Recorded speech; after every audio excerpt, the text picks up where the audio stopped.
अस्सलामु अलैकुम वरहमतुल्लाहि वबरकातुह। मोहतरम भाइयों, बुज़ुर्गों, दोस्तों, ये हमारा इस्लाही मुआशरा का 1384वां सबक है।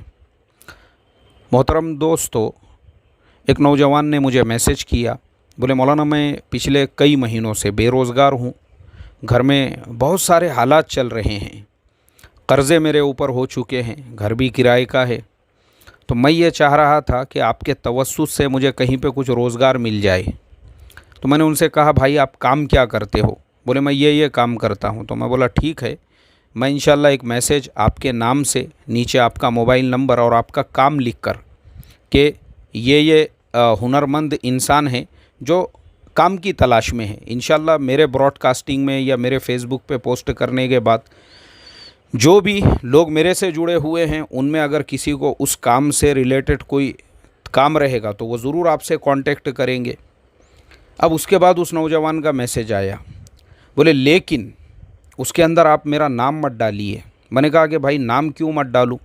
बोले नहीं नहीं वो कैसा है, मेरा जो पूरा फ्रेंड सर्कल है ना वो भी आपके सारे मैसेजेस वगैरह को फॉलो करता है और वो लोग भी आपके असबाक सुनते हैं और उनमें से भी बहुत सारे फ़ेसबुक के ऊपर है। तो वो सब जो है अपने जो दोस्त लोग हैं, अपने गली वाले हैं, अपने मोहल्ले वाले हैं, जान पहचान वाले हैं ना, वो सब मेरा नाम देखेंगे कि मैं बेरोज़गार हूँ और मैं रोज़ी की तलाश में हूँ तो ज़रा शर्मिंदगी होंगी, बोले मेरे को ज़रा शर्म आएंगी। तो मैंने उससे कहा, मैंने कहा कि ये जिन दोस्तों की मुरव्वत के अंदर कि ये दोस्त देखेगा तो क्या सोचेगा, वो रिश्तेदार देखेगा तो क्या सोचेगा, इनमें से ऐसे कितने हैं जिन्होंने अभी तक तुमको फ़ोन किए और फ़ोन करके कहा कि भाई आपको कुछ कर्ज़े की ज़रूरत है, आपके घर के हालात कैसे हैं, हम आपका कुछ ताउन कुछ मदद करना चाहते हैं। अरे नहीं नहीं, बोले वो तो सब क्या बोलूँ, बोले मैं आपको। मैंने कहा कि जब दोस्तों से आपकी कोई मदद नहीं हो सकती है, वो दोस्त लोग आपके वक्त पे काम नहीं आ सकते हैं। अफसोस की बात यह है कि आपने चोरी का, डकैती का, दरोड़खोरी का इश्तिहार नहीं दिया है। आपको हलाल रोज़ी चाहिए और हलाल रोज़ी कमाने में ये शर्म हया और हलाल रोज़ी कमाने के अंदर इसमें क्या क्या मसला क्या है तुम्हारा नाम डालने के अंदर? यानी एक तो बेरोज़गार है, घर में फाका कशी चल रही है और उसमें भी जो यानी हमारे जो यानी एक मिजाज है हमारा इंडिया का, इस तरीके कपड़ों पे बोले बल नहीं आना चाहिए, भले घर में खाने को कुछ ना हो। अरे क्या फ़ायदा क्या है इससे? अल्लाह हिफाजत फरमाए। मेरे मोहतरम दोस्तों, ये वाक़या जो जिस नौजवान का मैंने आपको सुनाया हूँ, ये एक कॉमन वाक़या है हमारे पूरे समाज का, पूरे मुआशरे का। हमारे मुआशरे में अक्सरियत आपको ऐसे नौजवानों की मिल जाएंगी जिनके घर हालात का शिकार है, लेकिन वो रिक्शा चलाने को शर्मा रहे हैं, वो छोटा कारोबार करने को शर्मा रहे हैं। क्योंकि हम लोग जो है ना, हम लोग असल इन सब बातों का जो मेन इसका जो यानी जो वजह है इसकी, वो ये है हम ख़यालों की ज़िंदगियों में जीने वाले लोग हैं। ख़यालों की ज़िंदगियों में मतलब हम जो है ना, ख़यालों की ज़िंदगियों में मैजिकल लाइफ हम लोग जी रहे हैं। यानी वो हमारा अपना यानी जो हमने एक कुछ बातें घड़ी हुई है, बोले मेरा स्टेटस ऐसे होना चाहिए, मेरी पोजीशन वैसे होना चाहिए, मेरे को तो महल्ले के अंदर लोग ऐसा समझते हैं, मुझे तो गांव में लोग वैसा समझते हैं, और मैं अगर कोई कारोबार ऐसा करूं तो लोग मेरे बारे में क्या कहेंगे। जबकि वो लोग आपके घर में फाके से बच्चे एड़ियाँ रगड़ रहे हैं, बिल बिला रहे हैं, तो वो लोग क्या करेंगे? आपकी मदद करेंगे, ताउन करेंगे। अल्लाह हिफाजत फरमाए। मेरे मोहतरम दोस्तों, मैं हमारे नौजवानों को यही मैसेज देना चाहता हूँ, याद रखो हलाल रोज़ी कमाने में, क्योंकि ये जो पर्सनैलिटी डेवलपमेंट है ना, पता है आपको ये क्यों रुक जाता है? इसके रुकने की बहुत बहुत बहुत बड़ी वजह सिर्फ़ और सिर्फ यही होती है, लोग क्या कहेंगे, पड़ोसी क्या कहेंगे, रिश्तेदार क्या कहेंगे। मैं वाक़या सुनाता हूँ आपको, वाक़या सुनाता हूँ। मैंने जिस वक्त में 10वीं का इम्तिहान देने के लिए 17 नंबर फॉर्म भरा था, यानी हमारे महाराष्ट्र के अंदर एक सहूलत ये है कि अगर आपने चौथी पास किया हुआ है तो आप 17 नंबर फॉर्म भर के 10वीं का एग्ज़ाम दे सकते हैं। तो मैंने भी, मेरी शादी के बाद मैं 2 बच्चों का बाप बन गया था, उसके बाद मुझे जो है ये चीज़ अल्लाह तबारक व तआला की तरफ से शरह सद्र हुआ कि भाई हमने भी जो है दुनियावी तालीम आगे अपनी बढ़ाना चाहिए। तो मैं 17 नंबर का जो फॉर्म है वो भर रहा था, तो मेरे साथ में एक नौजवान वो भी मेरे साथ में थे। तो मैंने उनसे कहा, मैंने कहा तुमने कहाँ तक पढ़े? बोले मैं 8वीं पास हूँ। तो मैंने कहा कि यार तुम तो मेरे से भी ज़्यादा पढ़े हुए हो, तो एक काम करो 17 नंबर का तुम भी एक फॉर्म भर दो, इंशाल्लाह अपन एग्ज़ाम दे देंगे, 10वीं निकल जाएगा अपना, उसके बाद में जो है आगे भी हम तालीम हासिल कर सकते हैं। माशाल्लाह हमारी गवर्नमेंट ने ये सारी जो फैसिलिटीज़ है, सहूलतें अपने लिए दी हुई है। अरे नहीं नहीं बोले, दुनियादार बन के क्या करने का अपने को, अपन ने तो अपने ज़िंदगी का मकसद बना लिया हुआ है, बस दीन के लिए ही काम करने का है बोले अपने को। तो मैंने कहा कि भाई दीन का भी अगर आपको काम करना है 10वीं पास करके भी कर सकते हैं आप, इसके लिए ऐसा ज़रूरी थोड़ी। नहीं नहीं नहीं बोले, अपने को वो दुनियादारी के चक्करों में पड़ने का ही नहीं। अरे मैंने कहा मेरे भाई ये दुनियादारी नहीं है, ये आपका अपना पर्सनल प्रोग्रेस है, प्रोग्रेस अपनी ज़ात को, जैसे सहाबा ने किया था। हज़रत अब्दुर्रहमान इब्न औफ़ रज़ी अल्लाह ताला अन्हु मक्का से हिजरत करके मदीना पहुँचे, क्या था? कुछ भी नहीं था। फिर उन्होंने वहाँ पर जाके दूध का, पनीर का कारोबार शुरू किए, और अल्हम्दुलिल्लाह एक वक्त वो आया कि आपका पहला ऊँट मदीने में, तो आखिरी ऊँट जो है मुल्क शाम में हुआ करता था तिजारत का। इतना बड़ा अल्लाह ने ताजिर बनाया। तो इसको पर्सनल प्रोग्रेस कहते हैं, इस्लाम ने इससे मना नहीं किया। नहीं नहीं बोले मैं कर ही नहीं सकता हूँ। बहरहाल मेरे मोहतरम दोस्तों, उन भाई साहब ने इनकार किया, और छोटा मोटा उनका कारोबार था, छोटा मोटा वो काम किया करते थे। बहरहाल वो 17 नंबर का फॉर्म हमने तो भर दिया, अल्हम्दुलिल्लाह हमारा 10वीं भी निकल गया, उसके बाद आगे की भी हमने पूरी तालीम हासिल की है। अब इंशाल्लाह हमारी पीएचडी की तैयारी है। आप तमाम लोगों से दरख्वास्त है, दुआ करें इंशाल्लाह हमको अल्लाह ताला पीएचडी के अंदर भी कामयाबी अता फ़रमाएँ, और उसके जितने मराहिल है अपने फ़ज़ल व करम से जो है आसानी के साथ में तय फ़रमाएँ। लेकिन वो जो हमारे भाई साहब थे, वो बेचारे साइकिल के ऊपर एक छोटा मोटा कारोबार किया करते थे।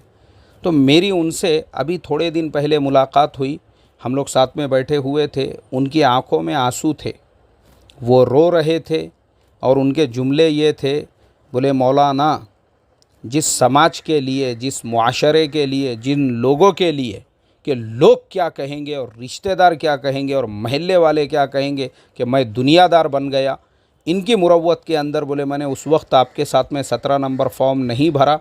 कम से कम यार उस वक्त में 10वीं निकल जाता मेरा, तो गवर्नमेंट की बहुत सारी स्कीमें मुझे मिल जाती थी। बहरहाल बोले मैं उस वक्त, जिस वक्त 10वीं आपके साथ में आया था, जो काम करता था आज भी मैं वही कर रहा हूँ, दूसरा काम ही नहीं है बोले मेरे पास। परेशान हूँ मैं, कर्ज़े हो चुके हैं, बेटियों की उम्र हो गई है शादी की। अब मैं आपको मेरे हालात कैसे सुनाऊँ?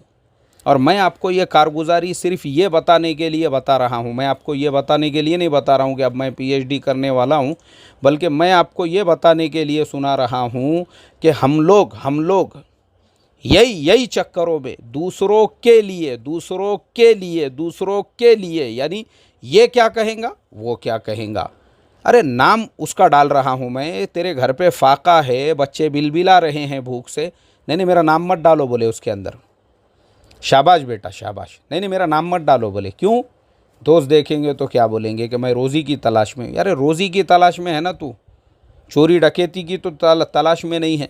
ये हमारी सोच बनी हुई है, इसको बोलते हमारी जो घर में खाने को नहीं है, लेकिन वो जो कॉलर का जो टाइट पना है ना, वो जाने को तैयार नहीं है। इसलिए मेरे मोहतरम नौजवानों से मेरी ये रिक्वेस्ट है, देखो अपनी जो ज़िंदगी है ना उसको सीरियस लो, सीरियस। ये सब बातें क्यों पैदा होती है? जो इंसान अपनी लाइफ को सीरियस नहीं लेता है ना, सीरियस उसके अंदर, और मैं देखता हूँ मेरे पास में ऐसी मिसालें सुनाने के लिए पूरा गोडाउन भरे हुआ है। मैं ऐसे कई लोगों की आपको मिसालें देकर बता सकता हूँ, मैं उनको बचपन से देखता हूँ, उन्होंने अपनी पूरी ज़िंदगी ये क्या कर रहा है, वो क्या कर रहा है, इसकी बुराई में, उसकी गीबत में, इसकी चुगली में, उसकी पूरी ज़िंदगी। आज भी उनका हाल यही है। ऐसे ही एक साहब ने मुझे अभी थोड़े दिन पहले मैसेज किए थे, बोले मैं बहुत हालात का शिकार हूँ और फाउंडेशन की तरफ से कुछ कर्ज़ा मिलेगा क्या? मैं बोला भाई हालात का शिकार है, क्यों हैं आप हालात का शिकार? अपने करतूत की वजह से। अल्लाह ने आपको इतना जवानी का ज़माना दिया था, क्या करे आपने, मैं आपको बचपन से जानता हूँ, सिवाय लोगों की ग़ीबतों के आपने अपनी एनर्जी इसी में बर्बाद करे, इसी में बर्बाद की है तुमने। इसके अलावा क्या किए तुमने अपना खुद बनाए कुछ इतने सालों के अंदर। और कौन सी शरीयत में मना है तुमको? शरीयत में ये थोड़ी, अरे शरीयत तो ये सिखाती है, अल्लाह के नबी सल्लल्लाहु अलैहि वसल्लम ने फरमाया यदुल उलिया खैरुम मिन यदिस सुफला, ऊपर का हाथ जो है ना, ऊपर का हाथ वो नीचे के हाथ से बेहतर है। और ऊपर का हाथ बनने का हुक्म दिया अल्लाह के नबी ने। यार तुम ऊपर का हाथ बनना चाहिए था ना, तुमने क्यों नहीं बने तुम? यही रिकामे धंधों के अंदर, यही रिकामे धंधों में ये हाजी साहब का ऐसा चल रहा, वो मौलाना का वैसा चल रहा, वो मुफ्ती को वो मदरसे से निकाल दिए, वो इमाम को वो मस्जिद से निकाल दिए। सिवाय तुमने लोगों की ग़ीबतों, चुगलियों और ये फालतूगिरी के कुछ नहीं करे। आज तुमको भीख मांगना पड़ रहा है सिर्फ़ और सिर्फ इसलिए कि तुम खुद ज़िम्मेदार हो उसके लिए। तुम अगर अपनी ज़िंदगी को उसी टाइम पे सीरियस लेते थे, भाई मेरा क्या है, मेरी लाइफ को मैं कैसे सेट कर सकता हूँ, मैं किस तरीके से प्रोग्रेस कर सकता हूँ, मैं कैसे अपने आप को एजुकेशन लेवल के अंदर आगे बढ़ा सकता हूँ, मैं क्या क्या कर सकता हूँ। मैं एक नौजवान के बारे में पढ़ रहा था, महाराष्ट्र का ही किसी गाँव का एक नौजवान है जो रिक्शा चलाता था, और मुस्लिम नौजवान। और रिक्शा चलाते चलाते उस नौजवान ने ग्रेजुएशन कंप्लीट किया। यही महाराष्ट्र गवर्नमेंट ने जो डिस्टेंस लर्निंग है, उसने जो है ग्रेजुएशन कंप्लीट किया। और ग्रेजुएशन के फ़ौरन बाद उसने एलएलबी किया। एलएलबी करने के बाद में रिक्शा चलाते चलाते उस नौजवान ने जज के एग्ज़ाम्स के लिए एप्लीकेशन दिया। रिक्शा चलाते चलाते, जो ऐपे रिक्शा होता है, वो रिक्शा चलाते चलाते उस नौजवान ने जज का एग्ज़ाम पास किया। वो रिक्शा चलाने वाला मुस्लिम नौजवान जज है आज एक। अल्लाह ने उसको जज बनाया। क्यों बनाया भाई जज उसको? क्योंकि उसने अपनी जो लाइफ है, अपनी लाइफ उसको सीरियस लिया उसने। तो जो लोग अपनी लाइफ को सीरियस लेते हैं, सीरियस, याद रखो वही लोग ज़िंदगी में कुछ कर सकते हैं। क्या है ये फालतूगिरी, बर्बाद ज़िंदगी। वो जो 8वीं पास मैं बता रहा हूँ, रोया उसने मेरे सामने। इसके लिए हमारे जो नौजवान, अभी देखो मैंने मेरे डिस्प्ले पे एक फ़ोटो रखा हूँ, इसमें वो सारे मुस्लिम, वो बताए इन्होंने उसके अंदर वो फ़ोटो में कि हमारे मुस्लिम नौजवान इस तरीक़े से अपने बचपन को, अपने जवानी को जब ज़ाय और बर्बाद करते हैं, फ्यूचर के अंदर उनको ऐसे रोना पड़ता है। अल्लाह हिफाजत फरमाए। तो लाइफ जो है ना, अपनी लाइफ उसको सीरियस लो, सीरियस। मुझे याद है अच्छी तरह से, हमारे यहाँ पूना के अंदर सिम्बोसिस कॉलेज है, और मैं वहाँ पे जाता था इंग्लिश लर्निंग के लिए। मैंने वहीं पे इंग्लिश लर्निंग सीखा हुआ हूँ, वहीं पे मैंने मेरा पूरा कोर्स कंप्लीट किया हूँ। तो मैं जाता था पढ़ने के लिए वहाँ पर। तो हमारी टीचर ने एक दिन हम लोगों से सबसे सवाल किया कि आप लोग सबसे ज़्यादा किसे चाहते हो, किससे मोहब्बत करते हो?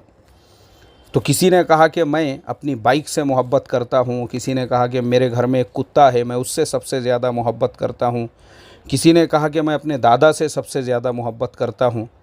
तो हमारे टीचर ने सबका सुनने के बाद में कहा कि बोले तुम सब रॉन्ग हो, यानी तुम सब गलत हो। क्यों?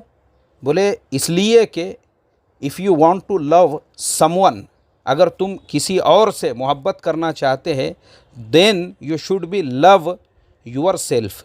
सबसे पहली प्रायोरिटी ये है कि तुम पहले अपने आप से